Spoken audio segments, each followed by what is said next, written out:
And one more, the Playboy Jazz Festival season kicked off featuring the Johnny Crawford Orchestra. Our guest today stars as one of the most iconic TV shows in history as Mark McCain. On a quiet Thursday afternoon in April 2021, the world lost a treasure had almost completely forgotten. In a small room filled with the soft hum of medical machines, Johnny Crawford, the boy who had captured America's heart decades earlier, took his final breath. His wife Charlotte held his hand as the life drained from his body, marking the end of one of Hollywood's most heartbreaking journeys. This is the story of a child star who had everything, lost almost all of it, and spent his final years fighting battles no one should ever have to endure.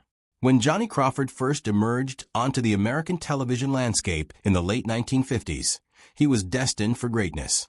Born on March 26, 1946, in Los Angeles, Johnny was born into a family where artistic talent ran through the very blood of generations. His mother was a classically trained pianist, skilled enough to perform complex pieces from the greatest composers. His father worked as an editor, shaping other people's words while secretly hoping his son would forge his own path in the world. But it was his maternal grandfather who represented the pinnacle of musical achievement in the family, a world-renowned violinist who had served as the first concert master of the New York Philharmonic, one of the most prestigious orchestral positions in America. Music and performance were not just hobbies in the Crawford household. They were the very foundation of who they were. Johnny's entry into the entertainment industry came early. At just 9 years old, he was selected as one of the original cast members for Disney's Mickey Mouse Club during its inaugural season. For any child in America, this opportunity represented a dream beyond imagination, a chance to be part of something magical that would reach millions of families every single day. Johnny possessed everything Disney was searching for: natural talent, boyish charm, and good looks that seemed specifically designed for the camera. Yet despite everything he had going for him, the dream would not last. By the end of that first season, he was fired. The reason cut deeply into a young boy's confidence. The choreographers felt he could not master the complex dance steps quickly enough and believed he was slowing down the other performers. But Johnny Crawford possessed a resilience that would define his entire life. Rather than giving up, he continued pursuing work in the industry, taking whatever roles he could find. Small guest appearances on television programs like The Loretta Young Show and The Millionaire kept him in the industry and allowed his family to pay their bills. These were not glamorous parts. Some had only a handful of lines, others had none at all. Yet he persisted, knowing that continued visibility was better than complete obscurity. In 1958, opportunity knocked on the door again, and this time it would change everything. Out of hundreds of young actors auditioning for the role, Johnny's expressive face and natural emotional vulnerability won him the part of Mark McCain on ABC's Western series The Rifleman. The show was built around the relationship between Lucas McCain, a widowed homesteader played by Chuck Connors, and his young son Mark. The chemistry between the two actors was undeniable and authentic. Audiences could sense that what they were watching was not merely acting, but a genuine connection between two people who cared deeply for one another. At just 13 years old in 1959, Johnny achieved something that would have been remarkable for an actor of any age. He received a Primetime Emmy Award nomination for Outstanding Supporting Actor in a Dramatic Series.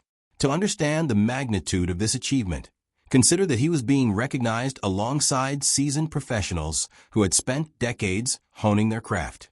While he did not win the award, the nomination itself validated all of the struggle, rejection, and hard work he had endured since his firing from the Mickey Mouse Club. Beyond the cameras, Chuck Connors became far more than just a scene partner. He transformed into a genuine father figure and protector to the young actor.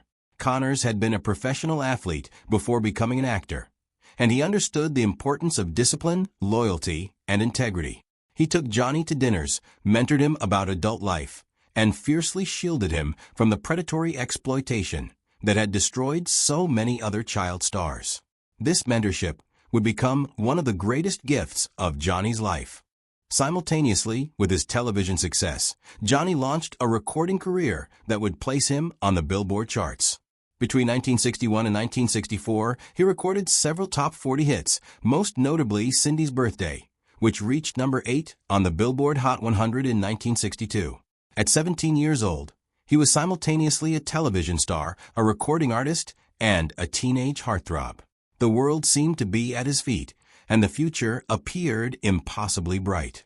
But in 1963, when the Rifleman completed its final episode, Johnny collided with a harsh reality that countless child actors before him had experienced. He had physically outgrown the wide-eyed, innocent aesthetic that had made him famous. The boy with the endearing smile had transformed into a young man with broader shoulders and a deeper voice. Casting directors, however, refused to reimagine him as a mature romantic lead. They looked at him and saw only a child actor who had outlived his usefulness.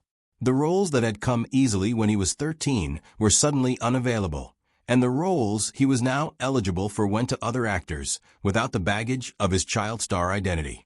The financial reality made the professional rejection even more devastating. Because The Rifleman was produced during an era of exploitative network contracts, Johnny received absolutely no residual payments for reruns. The show that had made him famous, that had earned him an Emmy nomination, that would be sold into global syndication and air for decades in countries around the world, generated not a single dollar in back-end profits for the actor who had made it successful. While network executives and production companies became extraordinarily wealthy from endless reruns, Johnny struggled to pay his monthly rent.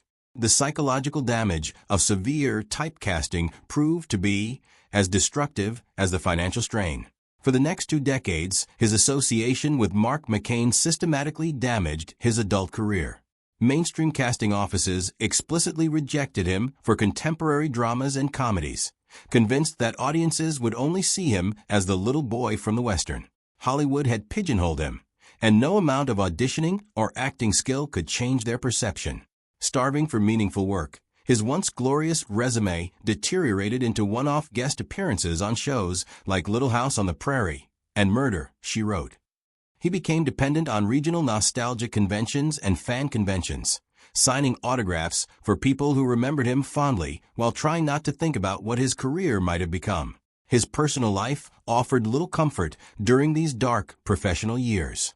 During his peak fame, he had fallen deeply in love with a fellow student named Charlotte McKenna, a young woman from South Dakota who was blissfully unaware of his celebrity.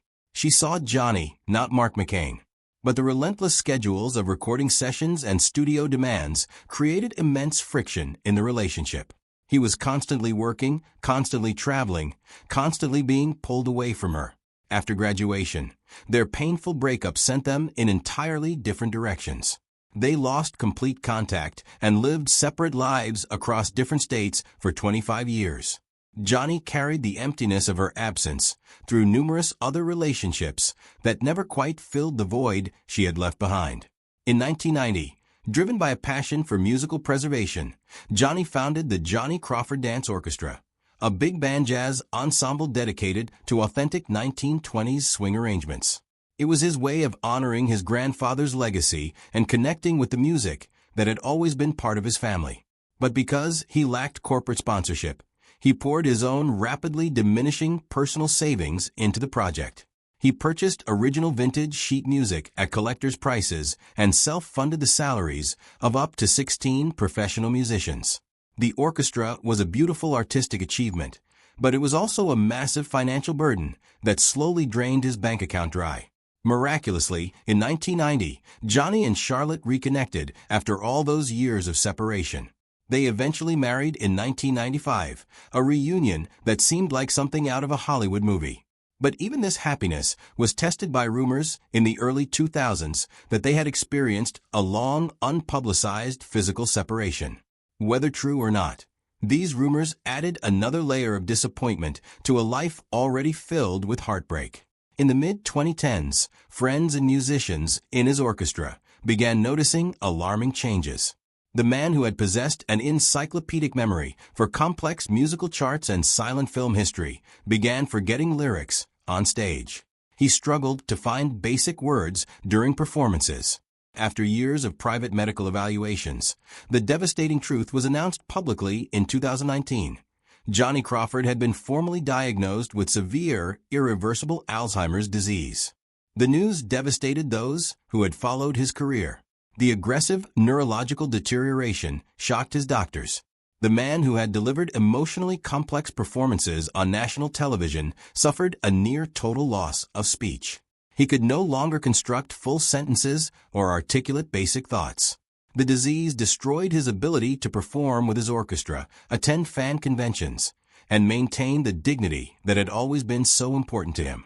His family eventually had to place him in a full-time memory care facility in Los Angeles, a locked facility where he could no longer hurt himself or wander away.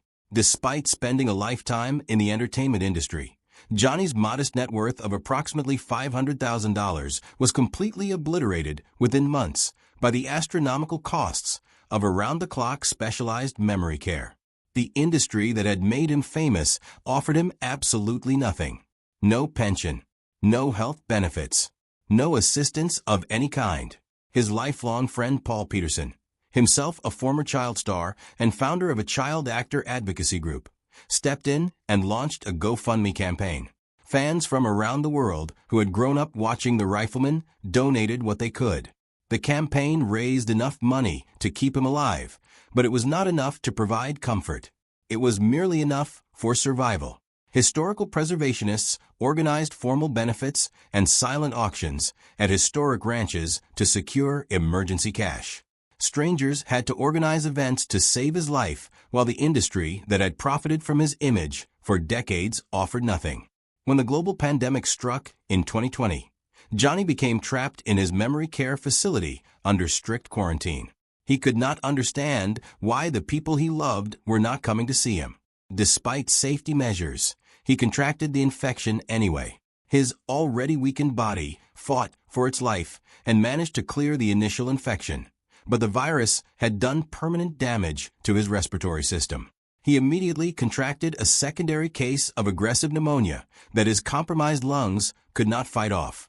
As his organs began to fail, he was transferred to a specialized care home in Los Angeles so his wife could be near him. On April 29, 2021, Johnny Crawford took his final breath at age 75. Charlotte held his hand throughout. His body was cremated, and his ashes were interred at Sunset Hills Memorial Park in California. There was no grand monument, just a simple stone marker and the memory of a boy who had once made the world fall in love with him. Johnny Crawford's story is not unique among early television stars, but it is uniquely tragic. An Emmy-nominated icon, a man whose face had been in living rooms across America, was entirely dependent on the charity of strangers just to survive his final years. The studios made millions from his reruns. The networks profited from his image. Yet only the fans showed up when he needed help. His legacy, however, remains untarnished. The boy from the Rifleman would live forever in the hearts of millions who watched him grow up on their television screens, forever remembered with the gentle sparkle in his eyes that even Alzheimer's disease could not extinguish.